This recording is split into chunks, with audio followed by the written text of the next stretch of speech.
जय श्री राम दोस्तों। अखिलेश यादव के चाचा हैं शिवपाल यादव। अब वो आगे आ रहे हैं आजम खां को मनाने के लिए। रामपुर गए, उनसे जेल में मुलाकात की, उनके बेटे से मुलाकात की, उनकी बीवी से मुलाकात की, जौहर यूनिवर्सिटी गए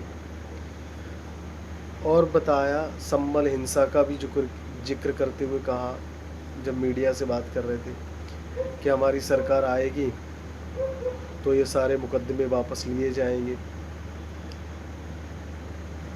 और आजम खां को बोले गृह मंत्री बनाएंगे। मतलब आप ये देखो कि इतना बड़ा हिंदू समाज है। हिंदू समाज तो ये कहते नहीं कि इन्होंने जातियों में बांट रखा है, पीडीए बना लिया है, ओबीसी या छोटी जातियाँ। तो इन लोगों का शुरू से रहा है कि सनातनी और हिंदू लोगों को तोड़ो, विरोध करो। कहते हैं इनके वोट तो फ्री में मिल ही जाते हैं, बस मुस्लिम समाज को साधना रहता है। आप देखो, यही आजम खां जब मंत्री था तो हमारा कुंभ का मेला किस तरह से मनाया जाता था, किस तरह की व्यवस्था होती थी। और अखिलेश सरकार थी तो कुंभ तो सैफई में मनता था। और ये शिवपाल चचा पुलिस भर्ती में खूब मोटा माल कमाते थे।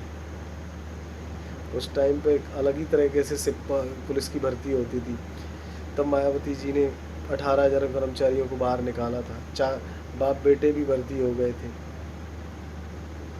तो कितना इनका संभल में जो हिंदू बेघर हुए इन्हीं के कार्यकाल में सारे चले गए। सहारनपुर में क्या हुआ उन सब का नहीं है। जब सहारनपुर में वहाँ दंगे हुए थे तब किसी हिंदुओं की एफआईआर तक नहीं लिखी गई थी।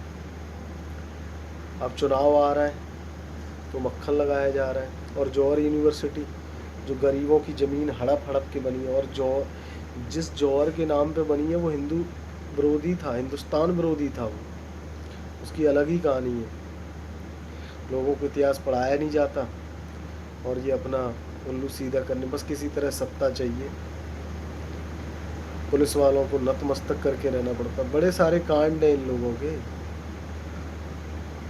कोई कैसे, अब जगह इतना है तो मथुरा चले जाओ, वहाँ ये जाके कहो कि बीजेपी नहीं, हम कृष्ण मंदिर बनवाएंगे, काशी में हम बनवाएंगे, संभल में मंदिर हम बनवाएंगे। ऐसे नहीं ये लोग बोल सकते। और अपने आप को कहते हैं हम कृष्ण के वंशज हैं, यादव हैं। तो कि सीधी सी कहानी है कि श्री कृष्ण का वंशज कोई बचा ही नहीं था। वो साधु जी ने जो श्राप दिया था उससे उनके सारे वंशज खत्म हो गए थे। तो ये भूल ना कोई करे कि जो भी या यादव या अहीर है वो श्री कृष्ण के वंशज है। वैसे ये पूरा भारत श्री कृष्ण का ही है, चाहे वो किसी भी कास्ट का हो, किसी भी धर्म का हो। ये हम सब उस परमात्मा के ही वंशज हैं, राम और कृष्ण के ही। लेकिन वोट बैंक के लिए परमात्मा भी देख ही रहा है। थोड़ा सा महादेव की कृपा और श्री कृष्ण की हो रही है कि तो ये धुर विरोधी लोग अभी 10-20 साल तक सत्ता में आने वाले हैं नहीं। थोड़ा बीजेपी से रिक्वेस्ट है कि अपने कार्यकर्ता और अपने विधायकों को ज़मीन पर उतारे। Thank you.